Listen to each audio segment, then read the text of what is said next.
அஸ்ஸலாமு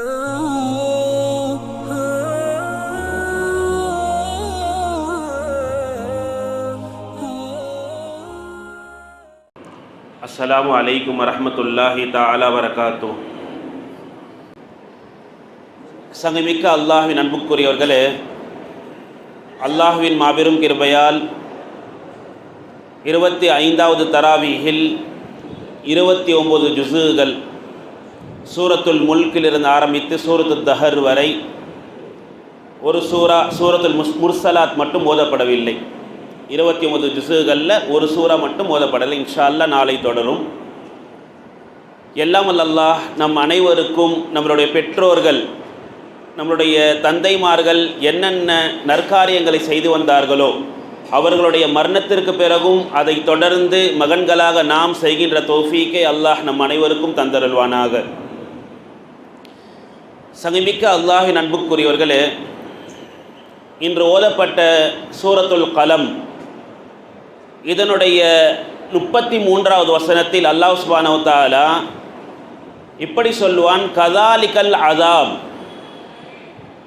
அவ்வாறு தான் இவ்வுலகத்தினுடைய தண்டனை, வேதனை இருக்கும். வல அதாபுல் ஆஹிரத்தி அக்பரு லவ் கானு யஅலமூன், அவர்கள் அறிந்து கொள்வார்களாயின் மறுமையினுடைய வேதனை, தண்டனையாகிறது இதைவிட பெரியதாக இருக்கும் என்று அல்லாஹ் சுப்ஹானஹு வ தஆலா சொல்லுவான். உலகத்துக்கான தண்டனை இப்படி இருக்குது, அவங்க தெரிஞ்சுக்கிட்டாங்கன்னா மறுமையினுடைய தண்டனை இதை விட அதிகமாக இருக்கும். யாரை பற்றி அல்லாஹ் சுப்ஹானஹு வ தஆலா சொல்கிறான்? ஒரு வரலாறை சொல்கிறான் அல்லாஹ் சுப்ஹானஹு வ தஆலா. 17வது ஆயத்திலிருந்து அந்த வரலாறு ஆரம்பித்து 33வது ஆயத்தில் முடிகிறது. இன்னா பலவுனாஹும் கமா பலவுனா அஸ்ஹாபல் ஜன்னா, நாம் தோட்டக்காரர்களை சோதித்தோம் என்று அல்லாஹ் சுப்ஹானஹு வ தஆலா சொல்கிறான். அஸ்ஹாபல் ஜன்னா, சொர்க்கவாசிகள் அல்ல, தோட்டக்காரர்கள். ஜன்னான்னு சொன்னால் இந்த இடத்துல பூஞ்சோலை, தோட்டம் என்று அர்த்தம். யார் அந்த தோட்டக்காரர்கள்?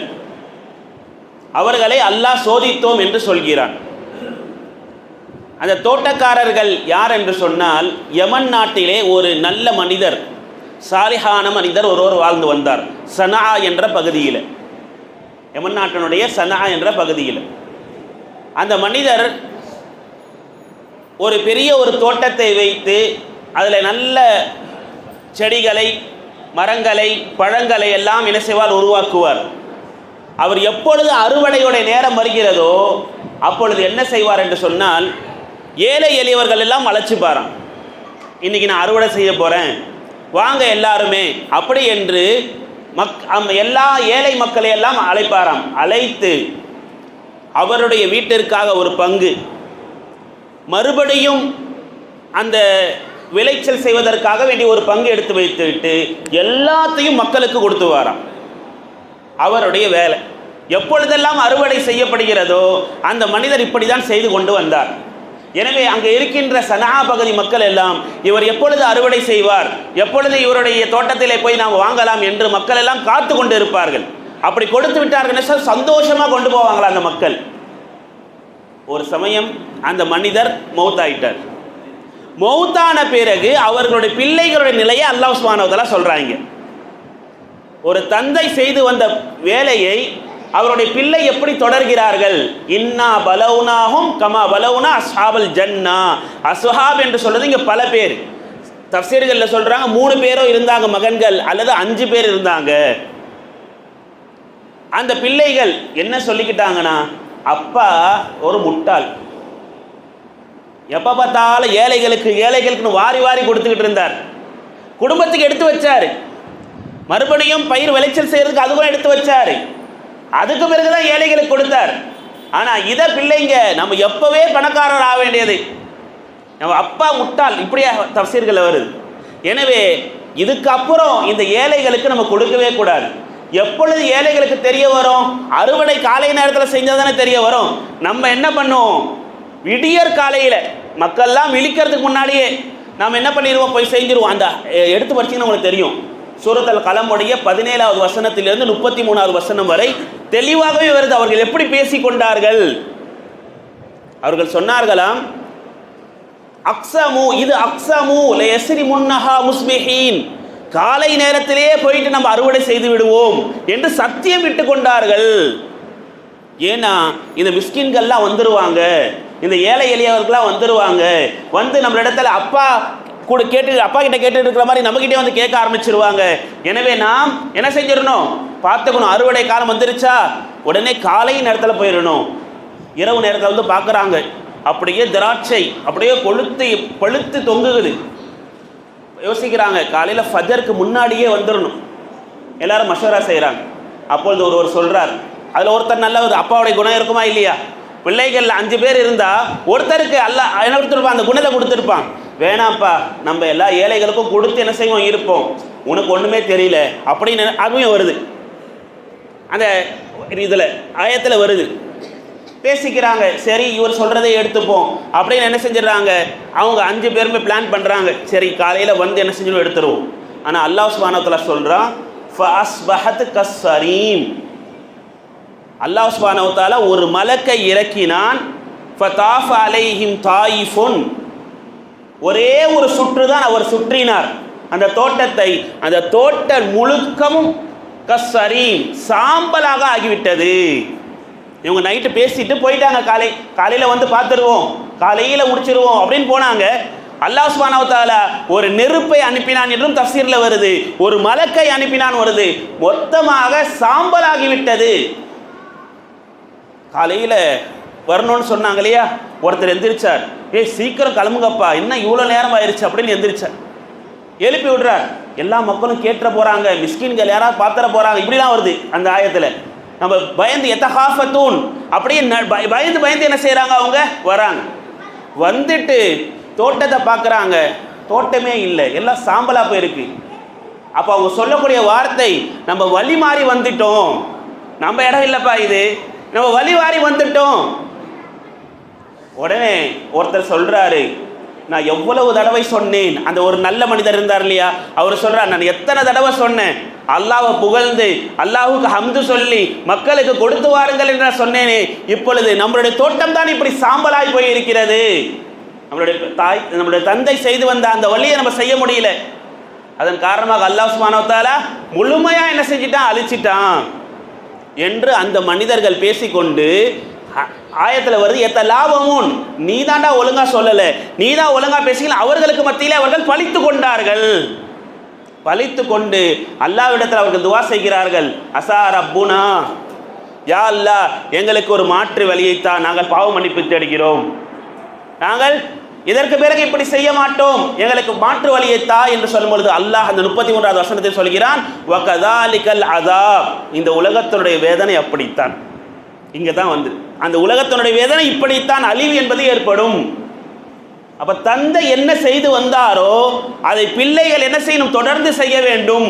வறுமை வந்துவிடும் என்று அஞ்சக்கூடாது, லாபத்தின் மீது ஆசை என்பது இருக்கக்கூடாது, பணத்தின் மீது மோகம் என்பது இருக்கக்கூடாது, உலக ஆசை என்பது அதிகமாக கூடாது என்பதை அல்லாஹ் சுப்ஹானஹு வ தஆலா இந்த வரலாற்றை சொல்கிறான். எப்பொழுதுமே அல்லாஹ் ஒரு பொருளை நமக்கு கொடுக்கிறான்னு சொன்னால் அல்லாஹ்வுக்கு நன்றி செலுத்தக்கூடியவர்களாக இருக்கணும். இது குர்ஆன்ல சொல்லக்கூடிய ஒரு தோட்டக்காரர். ஹதீஸ்ல நபிகள் நாயகம் ஸல்லல்லாஹு அலைஹி வஸல்லம் ஒரு தோட்டக்காரரை பற்றி சொல்கிறார்கள். புகாரி ஷெரீஃபில் இந்த ஹதீஸ் பதிவு செய்யப்பட்டிருக்கு. ஒரு தோட்டக்காரர், அவரை பற்றி ஒரு மனிதர் வெட்ட வழியில் நின்றுகிட்டு இருக்கிறார். அந்த நேரத்தில் அவருக்கு தலைக்கு மேலே ஒரு மேகம், அந்த மேகத்திலிருந்து அசரீரி சத்தம் வருகிறது, மேகமே இன்னாருடைய தோட்டத்திற்கு சென்று நீ மழை பொழி அப்படின்னு சத்தம் வருது. அவர் பார்க்குறார், என்ன மேகத்திலிருந்து சத்தம் வருது, இன்னாருடைய பேருன்னு சொல்லி வருது, யார் அந்த இன்னார் அப்படின்னு அந்த மேகத்தை அப்படியே என்ன செய்கிறாரு, பின்தொடர்ந்து போகிறார். ஹதீஸ் ஷரீஃபில் இருக்குது, புகாரி ஷரீஃபில் இருக்குது இந்த ஹதீஸ். அந்த மேகத்தை பின்தொடர்ந்து அப்படியே போகிறார். போன நேரத்தில் சரியாக ஒரு மனிதர் தோட்டத்திலே வரப்பு வெட்டி கொண்டிருக்கிறார். தண்ணி வரத்துக்கு வாய்ப்பே இல்லை, ஆனால் அல்லாஹ் மீது அவ்வளவு தவக்கல் அவருக்கு. வரப்பு வெட்டுறார், வரப்பு வெட்டிட்டு இருக்கிறார். சரியாக அங்கே சென்று மழை பொழிகிறது, அவருக்கு தண்ணீர் பாய்ச்சப்படுகிறது. இந்த மனிதர் போய் கேட்டார், மஸ்முக, அல்லாஹ்வின் அடிமையே உங்களுடைய பேர் என்ன அப்படின்னு என்ன செய்கிறார், கேட்கிறார். இவர் சொல்றார், என்னுடைய பேர் இதுதான், ஹாதல் இஸ்மு, இந்த பேரைத்தான் நான் அந்த மேகத்திலிருந்து நான் கேட்டுப்பட்டேன் அப்படின்னு என்ன செய்கிறாரு சொல்கிறார். மேகத்திலே உங்களுடைய பேரை சொல்லப்பட்டு உங்களுடைய தோட்டத்திற்கு தண்ணீரை புகட்டுமாறு அல்லாஹ் சுப்ஹானஹு வ தஆலா மேகத்திற்கு கட்டளையிட்டான் என்று சொல்லிவிட்டு அவர்கள் கேட்கிறார்கள், கைஃப தஸ்ரிமுஹா, இந்த பழத்தெல்லாம் இந்த விளைச்சலெல்லாம் உருவாக்கிறீங்களே, இதை எப்படி நீங்கள் அறுவடை செய்து வைப்பீர்கள், அறுவடை எப்படி செய்வீங்க அப்படின்னு கேட்கும்போது அந்த மனிதர் சொல்கிறார், ஹதீஸ் ஷரீஃபில் வருது, நான் இதை 3 பங்குகளாக ஆக்குவேன். ஒரு பங்கு லீ வலி அஹலிஹா, எனக்கும் என்னுடைய குடும்பத்தாருக்கும் ஒரு பங்கு. 2வது பங்கு லி அருத்தஹா, இந்த விளைச்சலை மறுபடியும் ஏற்பதற்காக முதலாக நான் என்ன செய்வேன், எடுத்து வைப்பேன். அப்படியே விட்டா அடுத்து போட முடியாது. எனவே அதை முதலாக நான் என்ன செய்வேன், எடுத்து வைப்பேன். 3வதாக வலியவர்களுக்கு, ஏழை எளியவர்களுக்கு, வழிபோக்கர்களுக்கு என்று ஒரு பகுதியை நான் எடுத்து வைத்து அவர்களுக்கு கொடுப்பேன் என்று அந்த மனிதர் சொன்னதாக நபிகள் நாயகம் ஸல்லல்லாஹு அலைஹி வஸல்லம் அந்த தோட்டக்காரருடைய யகீனை, அந்த ஈமானை, மற்றவர்களுக்கு கொடுக்க வேண்டும் என்ற அந்த எண்ணத்தை பற்றி நபிகள் நாயகம் ஸல்லல்லாஹு அலைஹி வஸல்லம் அவர்கள் சொல்லி காட்டுறாங்க. நம்மளுடைய பெற்றோர்கள் என்ன செய்து வருகிறார்கள் என்பதை நம்ம என்ன செய்யணும், பார்க்கணும். அவங்க என்னென்ன நற்காரியங்களை செய்தார்களோ அவர்களுடைய மரணத்திற்கு பிறகும் நாம் என்ன செய்யணும், அதை செய்ய வேண்டும் என்பதைத்தான் இங்கே நல் வழிகளை பார்க்க வேண்டும். அவங்க நற்காரியங்களை செய்திருந்தாங்கன்னு சொன்னால் அதை நம்ம தொடர்ந்து என்ன செய்யணும். யாருக்காவது ஒருத்தவங்களுக்கு நம்ம குடும்பத்தில் ஏழ்மையாக இருந்திருப்பாங்க, அவங்களுக்குன்னு ஒரு ஏதோ ட்ரெஸ் எடுத்து கொடுத்துருப்பாங்க, முடிந்தால் நாமும் அதை என்ன செய்யணும், தொடரணும். அவர் பெற்றோர்கள் செஞ்சாங்க, ஒருத்தவங்களுக்கு எதை கொடுத்துருப்பாங்க, அதை நம்ம என்ன செய்யணும், தொடரணும். அப்படி தொடரும் பொழுது அல்லாஹ் சுப்ஹானஹு வ தஆலா அவங்களுடைய சொத்துக்களை என்ன செய்வான், பாதுகாக்கக்கூடியவனாக இருக்கிறான். இல்லைன்னா அங்கே சாம்பலாக இருக்காது. இன்னொரு வரலாறு நபி ஸல்லல்லாஹு அலைஹி வஸல்லம் காலத்தில் நடந்தது. இதுவும் ஒரு தோட்டக்காரர். இப்படி தோட்டக்காரர் ஒன்று குர்ஆனில் இருக்கு, இன்னொன்று ஹதீஸில். இது நபி ஸல்லல்லாஹு அலைஹி வஸல்லம் காலத்திலே நடந்தது. நபி ஸல்லல்லாஹு அலைஹி வஸல்லம் ஒரு வாலிபர் இடத்துல பேசிக்கிட்டு இருக்கிறாங்க.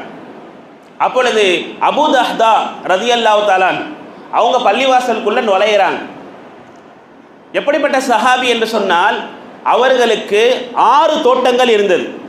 ஒவ்வொரு தோட்டத்திலும் 100 பேரித்த மரங்கள் இருந்தது. அதற்கு நடுவிலே ஒரு ஓடை கூட ஓடும், அவங்களோட வீடும் அதில் தான் இருந்துச்சு. அப்படிப்பட்ட நல்ல செல்வமிக்க ஒரு சஹாபி, அது மட்டும்தான் அவங்களுடைய சொத்து. இப்படிப்பட்ட ஒரு சஹாபி உள்ள வராங்க. அப்போ நபி ஸல்லல்லாஹு அலைஹி வஸல்லம் ஒரு வாலிபர்கிட்ட பேசிக்கிட்டு இருக்கிறாங்க. பார்க்குறாங்க, அந்த வாலிபர் நபி ஸல்லல்லாஹு அலைஹி வஸல்லம் பேசிகிட்டு இருக்காங்க. யா ரசூலல்லாஹ், நான் வீடு கட்டிக்கிட்டு இருக்கிறேன், நான் ஒரு சின்ன வீடு கட்டிகிட்டு இருக்கிறேன். அந்த இடத்துல 3 பக்கம் செவரு எழுப்பிட்டேன், ஒரு பக்கம் மட்டும் செவரு எழுப்பாமல் இருக்கிறது. என்ன காரணம்? பக்கத்து வீட்டுக்காரருடைய மரத்தினுடைய கிளைகள் இங்கே வந்து கொண்டு இருக்கிறது. அந்த கிளைகளை மட்டும் அவர் வெட்டிட்டாருன்னு சொன்னால் நான் இந்த பக்கமும் செவரை எழுப்பிடுவேன் அப்படின்னு அந்த வாலிபர் சொல்கிறாங்க. அது யாருக்குரியது? ஒரு அன்சாரி தோழருக்குரியது. சரி, அவங்கள கூப்பிடுங்க, பேசலாம். அவங்கள கூப்பிடுறாங்க. இதையெல்லாம் அபூ தஹ்தா ரலியல்லாஹு அன்ஹு பார்த்துக்கிட்டு இருக்கிறாங்க. அந்த அன்சாரி தோழரை கூப்பிட்டு, ஏன்பா அந்த கிளைகளை மட்டும் நீ வெட்டிட்டா, இல்லை அந்த மரத்தையே அவருக்கு நீ கொடுத்துட்டா அல்லாஹ் உனக்கு நர்பாக்கியங்களை கொடுப்பானே அப்படின்னு சொல்கிறாங்க. இல்லை, அந்த மரம் எனக்கு வேண்டும், அது எனக்கு சொந்தமானது அப்படின்னு அந்த சஹாபி சொல்கிறாங்க, அந்த மனிதர் சொல்கிறாங்க. உடனே நபிகள் நாயகம் ஸல்லல்லாஹு அலைஹி வஸல்லம் சொல்கிறாங்க, அதற்கு பகரமாக அல்லாஹ் சுப்ஹானஹு வ தஆலா இந்த மரத்தை நீங்கள் கொடுத்து விட்டால் நஹ்லத்துன் ஃபில் ஜன்னா, சொர்க்கத்திலே ஒரு மரத்தை உங்களுக்கு நான் பொறுப்பெடுத்துக்கிறேன். யார் சொல்ற? நபி ஸல்லல்லாஹு அலைஹி வஸல்லம் சொல்கிறாங்க, இந்த மரத்தை கொடுத்துருங்க, சொர்க்கத்திலே ஒரு மரத்தை நான் கொடுத்து விடுகிறேன். உடனே தோட்டக்காரர் அபூ தஹ்தா பார்த்துக்கிட்டு இருக்கிறாங்க, 6 தோட்டம் சொந்தமானவங்க. இந்த ஒரு அவர் உடனே அந்த சஹாபி யார் சொல்லலாம், ஒன்று எனக்கு வேண்டாம், சொர்க்கத்தெல்லாம் வேண்டாம், இதுதான் எனக்கு வேணும் அப்படின்பாங்க. உடனே அபூ தஹ்தா ஓடி வருவாங்க. யார் ரசூலல்லாஹ், அதை வாங்கி கொடுத்தால் அது எனக்கு கிடைக்குமான்னாங்க. அதை வாங்கி கொடுத்தா எனக்கு கிடைக்குமா அப்படின்னு அபூ தஹ்தா ரலியல்லாஹு அன்ஹு கேட்குறாங்க. உடனே நபிகள் நாயகம் ஸல்லல்லாஹு அலைஹி வஸல்லம் ஆம் கிடைக்கும் அப்படின்னு சொன்ன உடனே அந்த மனிதரை, அந்த அன்சாரி தோழர் அப்படியே கூப்பிட்டுக்கிட்டு போனாங்க. கூப்பிட்டுட்டு போய் சொன்னாங்க, என்னிடத்துல 6 தோட்டங்கள் இருக்கிறது, உங்களுக்கு எந்த மரம் வேண்டும் சொல்லுங்க, அந்த ஒரு மரத்துக்கு பகரமாக கொடுக்குறேன். இல்லை வேண்டாம், 6 தோட்டம் இருக்கு, அதில் ஒரு தோட்டமே கொடுக்குறேன், ஒரே ஒரு மரத்துக்கு பகரமா வேண்டாம் அப்படின்னு சொல்லிட்டாங்க. சொன்னாங்க, ஒவ்வொரு தோட்டத்திலும் 100 பேரித்த மரங்கள் இருக்கிறது, நான் 6 தோட்டத்தையும் சேர்த்து கொடுக்கிறேன், அதில் ஒரு நீரோடை இருக்கிறது, என்னுடைய வீடும் இருக்கிறது, அந்த ஒரு மரத்துக்கு பகரமாக அனைத்தையும் கொடுத்து விடுகிறேன், கொடுக்குறீங்களான்னு கேட்டாங்க. சரின்ட்டார் அவரே சரின்ட்டாங்க. உடனே நபிகள் நாயகம் ஸல்லல்லாஹு அலைஹி வஸல்லம் சொன்னாங்க, யா ரசூலல்லாஹ், இந்த மனிதர் ஏற்றுக்கொண்டார், அந்த மரத்தை கொடுத்துறேன்னு சொல்லிட்டாங்க அந்த நபருக்கு, எனக்கு சொர்க்கத்தில் அந்த ஒரு மரம் கிடைச்சிருமா? உங்களுக்கு கிடைக்கும் அப்படின்னு சொன்னாங்க. போனாங்க வீட்டுக்கு, அந்த தோட்டக்காரர் அபூ தஹ்தா ரலியல்லாஹு அன்ஹு வீட்டுக்கு போனாங்க. போயிட்டு சொன்ன வார்த்தை, யா உம்ம தஹ்தா உஹ்ரிஜி மின் ஹாதிஹி ஹைத், இந்த சுற்றுச்சுவரிலிருந்து நீங்கள் வெளியே வந்துடுங்க அப்படின்னு தன்னுடைய மனைவியை அழைச்சி வெளியிருந்தே சொன்னாங்க. உள்ள கூட போகலை. ஏன்? இது அவருக்கு சொந்தமாயிருச்சு. உடனே அவங்க லப்பைக், ஆம் கணவரை வந்து விட்டேன் அப்படின்னு வெளியே வந்தாங்க. சொன்னார்கள், பேத்துஹா, இந்த தோட்டத்தை நான் விற்று விட்டேன், பி நகலத்தின் ஃபில் ஜன்னா, சொர்க்கத்திலே ஒரு மரத்திற்கு பகரமாக இது அத்தனையும் அல்லாஹ்வுடைய வழியிலே நான் விற்று விட்டேன் அப்படின்னு சொன்ன உடனே மனைவி சொன்ன வார்த்தை ஹதீஸ் ஷரீஃபில் இருக்கிறது, ரபிஹல் பைஉ, உங்களுடைய வியாபாரம் லாபம் பெற்று விட்டது, உங்களுடைய வியாபாரம் லாபம் பெற்று விட்டது. இதுதான் வியாபாரம். இப்படிதான் சொர்க்கத்தை என்ன செஞ்சிருக்கீங்க? ஒரு மரத்தை வாங்கி இருக்கிறீங்க, அதுதான் வியாபாரம்னு சொன்னாங்க. இந்த தோட்டக்காரர் எவ்வளவு பெரிய அதிர்ஷ்டசாலி. மனைவி அப்படி அமைஞ்சிருக்கிறாங்க. மனைவி மகன் எல்லாரையும் அழைச்சிக்கிட்டு வந்துட்டாங்க. ஒண்ணுமே இல்லை. அதுக்கப்புறம் சின்ன ஒரு கூடாரம் போட்டு அவர்கள் வாழ்ந்ததாக நாம் வரலாற்றிலே பார்க்கிறோம். சங்கமிக்க அல்லாஹின் அன்புக்குரியவர்களே, அல்லாஹ் குர்ஆனில் சொல்லுவது, உங்களுடைய பெற்றோர்கள் இறந்து விட்டார்கள் என்று சொன்னால் அவர்கள் செய்து வந்த அந்த நல்ல காரியங்களை, அந்த நல்ல செயல்களை நாமும் தொடர வேண்டும். ஹதீஸில் நபி ஸல்லல்லாஹு அலைஹி வஸல்லம் சொல்லுவார்கள், இதா மாத்தல் இன்சானு, ஒரு மனிதன் இறந்து விட்டால் இன்கதா அமலுஹு, அவனுடைய அமல் எல்லாம் துண்டித்து போய்விடும். ரூஹே போயிருச்சு, அமல் அதுக்கப்புறம் இருக்குமா? ரூஹே போயிருச்சு, அமல் இருக்குமா? இருக்காது. இல்லா மின் ஸலாஸ், நபி ஸல்லல்லாஹு அலைஹி வஸல்லம் சொல்றாங்க, 3 விஷயங்கள்ல இருக்கும். 3 விஷயங்கள். எது? சதகத்தின் ஜாரியா, நிலையான தர்மம். நிலையான தர்மம் ஒன்றை நீங்கள் செய்தீர்கள் என்று சொன்னால் அது நீங்கள் மரணித்ததற்கு பிறகும் உங்களுக்கு வந்து கொண்டே இருக்கும். ஸஅத் ரலியல்லாஹு அன்ஹுடைய வரலாறு நம்ம படிக்கலாம். அவங்க தாய் இறந்துட்டாங்க. அப்போ அவங்க வெளியூரில் இருந்தாங்க. ஜனாஸா எல்லாம் முடிஞ்சிருச்சு. வந்தாங்க. அதுக்கு பிறகு வியாபாரம்லாம் முடிச்சுக்கிட்டு வந்தாங்க.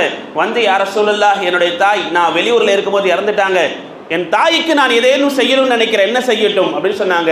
மக்காவில் இருக்கிற மக்கள் எல்லாம் தண்ணீருக்காக போராடி கொண்டு இருக்கிறாங்க, ஏதாவது ஒரு கிணறு தோண்டி கொடுங்க, கிணறை வெட்டி கொடுங்க, மக்கள் எல்லாம் அதிலிருந்து என்ன செய்யணும்? பயன் பெறட்டும். அந்த பயன் பெறுகின்ற காலமெல்லாம் உங்களுடைய தாயாருக்கு நன்மை போய்கொண்டே இருக்கும்னு சொன்னாங்க. இப்படி சதகத்தின் ஜாரியா.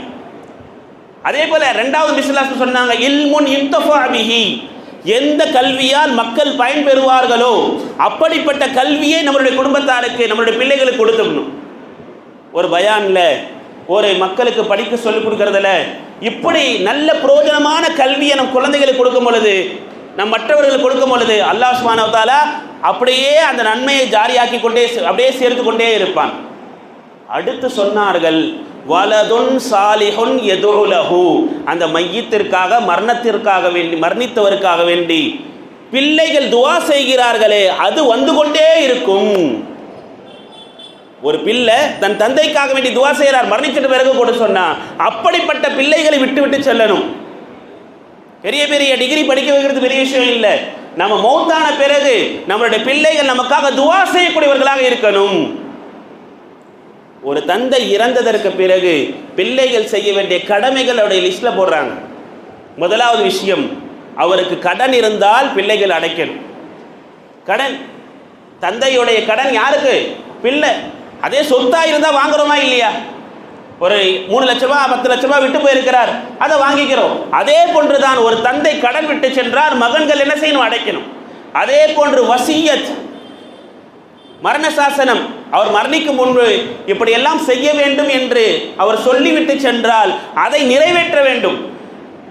உன்னுடைய மகனுக்கு, மகளுக்கு ஏதாவது ஒரு சொல்லியிருப்பார், அதை நிறைவேற்ற வேண்டும். அதே போன்று மிக முக்கியமாக பிள்ளைகள் தந்தை தாய்க்காக வேண்டி துஆ செய்ய வேண்டும். ரப்பிர்ஹம்ஹுமா கமா ரப்பயானி சகீரா, யா அல்லாஹ், என்னுடைய தாய் தந்தையர்கள் எங்களை சிறு பிராயத்தில் எப்படி வளர்த்தார்களோ அதே போன்று அவர்களுக்கு நீ கருணை காட்டுவாயாக என்ற துஆ இருக்கு குர்ஆன்ல.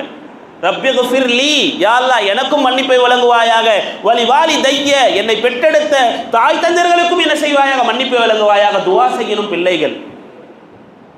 அப்போ மரணித்த தந்தைக்கு நாம் செய்ய வேண்டிய பட்டியல்ல அடுத்த ஒரு விஷயம், நம் தந்தை நம் தாய் எந்த நற்காரியங்களை செய்து வந்தார்களோ அது ஒரு மகனாக இருந்து அவர்களுக்கான அமலாக அதை செய்ய வேண்டும். அவங்க நல்ல காரியங்களை செஞ்சிருந்தாங்க, இது தொடர்ந்து யார் செய்யணும்? பிள்ளைகள் செய்யணும். அதே போன்று நம்முடைய தாய் தந்தையர்கள் யாரெல்லாம் கண்ணியப்படுத்தினார்களோ, தாய் வழி சொந்தமாக இருந்தாலும் சரி, தந்தை வழி சொந்தமாக இருந்தாலும் சரி, யாரையெல்லாம் கண்ணியப்படுத்தினார்களோ அவர்களையெல்லாம் கண்ணியப்படுத்தக்கூடிய பிள்ளைகளாக நாம் என்ன செய்யணும் இருக்கணும். இப்னு உமர் ரலியல்லாஹு தஆலா வாகனத்தில் வந்துக்கிட்டே இருப்பாங்க. அப்பொழுது ஒரு ஆராபி, ஒரு கிராமவாசி கடந்து போவாங்க. முன்னாடி போயிட்டு திரும்பி பார்ப்பாங்க. திரும்பி பார்த்தோன்னே இறங்கிடுவாங்க கீழே. இப்னு உமர் ரலியல்லாஹு கீழே இறங்கிடுவாங்க. இறங்கிட்டு அந்த கிராமவாசியை தன்னுடைய வாகனத்தில் ஏற்றிப்பாங்க. ஏற்றுனது மட்டுமல்லாமல் தான் அணிந்திருந்த தலப்பாவை அவர்களுக்கு அணிவிப்பாங்க. இதையெல்லாம் ஒரு நண்பர், அவங்களுடைய முக்கியமான ஒரு நண்பர் பார்ப்பாங்க. போய் அவங்கள ஒரு இடத்துல விட்டுட்டு அவங்கள வேலையை பார்க்கும் பொழுது இப்போ கேட்பாங்க இப்னு உமர் ஒரு கிராமவாசி, ஒரு ஆராபி, அவர்களை இவ்வளவு கண்ணியப்படுத்துறீங்களே, என்ன விஷயம் அப்படின்னு சொல்லும் பொழுது, அவர் என்னுடைய தந்தை உமர் இப்னு கத்தாபுடைய நண்பர். அவர் எங்கள் அப்பா அவர் அவ்வளவு கண்ணியமாக என்ன செய்வாங்க பார்ப்பாங்க, எனவே அவரை நான் கண்ணியப்படுத்துகிறேன் என்று இப்னு உமர் ரலியல்லாஹு அன்ஹு சொன்னதாக வரலாற்றில் நான் பார்க்க முடிகிறேன். தாய் தந்தையர்கள் முஷ்ரிக்காக இருந்தாலும் சரி, காஃபிர்களாக இருந்தாலும் சரி, அவர்களை கண்ணியப்படுத்த வேண்டும், அவர்களுடைய உறவை பாதுகாத்துக் கொள்ள வேண்டும். நபி ஸல்லல்லாஹு அலைஹி வஸல்லம் சொல்லியிருக்கிறார். அஸ்மா பின்த் அபூபக்கர், அபூபக்கர் ரலியல்லாஹு அன்ஹுடைய மக அஸ்மா ரலியல்லாஹு தஆலா அன்ஹா, அவங்க நபி ஸல்லல்லாஹு அலைஹி வஸல்லம் வராங்க. யா ரசூலல்லாஹ், என்னுடைய தாய், நான் இஸ்லாமை ஏற்றுக்கிட்டு மதீனாவுக்கு வந்துட்டேன். ஆனால் என்னுடைய அம்மா குதைலா, அபூபக்கர் மனைவி தான், ஆனால் அவங்க இஸ்லாமை ஏற்கலை என்பதனால விட்டுட்டு வந்துட்டாங்க. யார்? அபூபக்கர் வந்துட்டாங்க. எனவே அவங்க இப்போ மக்காலிருந்து மதீனாவுக்கு என்ன செஞ்சிருக்கிறாங்க? வந்திருக்கிறாங்க. வந்து என்னிடத்துல அடைக்கலம் தேடுறாங்க, என்னோட இருக்கணும்னு நினைக்கிறாங்க. நான் என்ன செய்யட்டும் யா ரசூலல்லாஹ்? நபி ஸல்லல்லாஹு அலைஹி வஸல்லம் கேட்குறாங்க, தாய் வந்திருக்கிறாங்க, அவங்களுக்கு நான் எப்படி பணிவிடை செய்யணும்? அவங்க ஒரு முஷ்ரிக்காக இருக்கிறாங்களே, அவங்க காஃபிராக இருக்கிறாங்க, இஸ்லாமை ஏற்கலை, இஸ்லாமை ஏற்கிறதுக்கு மறுக்கிறாங்க, நான் என்ன செய்யட்டும்? அப்பொழுது நபிகள் நாயகம் ஸல்லல்லாஹு அலைஹி வஸல்லம் சொன்ன வார்த்தை, சிலி உம்மக, உன்னுடைய தாயோடு நீ ஒன்று சேர்ந்து இரு, உன் தாயை ஒன்று சேர்த்து நீ வாழ், அவங்க மார்க்கத்தை வேறொருத்தவங்க இருக்கிறதுனால அவங்கள வெறுக்காதே என்று நபிகள் நாயகம் ஸல்லல்லாஹு அலைஹி வஸல்லம் அவர்களோடு இணைந்து இருன்னு சொன்னாங்க. சங்கமிக்க அல்லாஹின் அன்புக்குரியவர்களே, நம்மளுடைய தாய் தந்தையர்கள் என்னென்ன நற்காரியங்களை செஞ்சிருக்கிறாங்க என்பதை நாம் பட்டியலில் பார்க்கணும், அவங்களுடைய வாழ்க்கையில் பார்க்கணும். அவங்க செய்கிறத இன்னைக்கு நம்ம குழந்தைங்களை கூட கூப்பிட்டுட்டு போகிறோம்னு சொன்னால், ஒருத்தவங்க யாராவது யாசகம் கேட்குறாங்கன்னா நாம் என்ன செய்யக்கூடாது? எடுத்து கொடுக்கக்கூடாது. நம்ம குழந்தைகள்கிட்ட கொடுக்க சொல்லணும். ஏன்? அடுத்த ஜென்ரேஷன், அடுத்த தலைமுறை பழகும். அதை மற்றவர்களுக்கு கொடுத்து உதவணும்.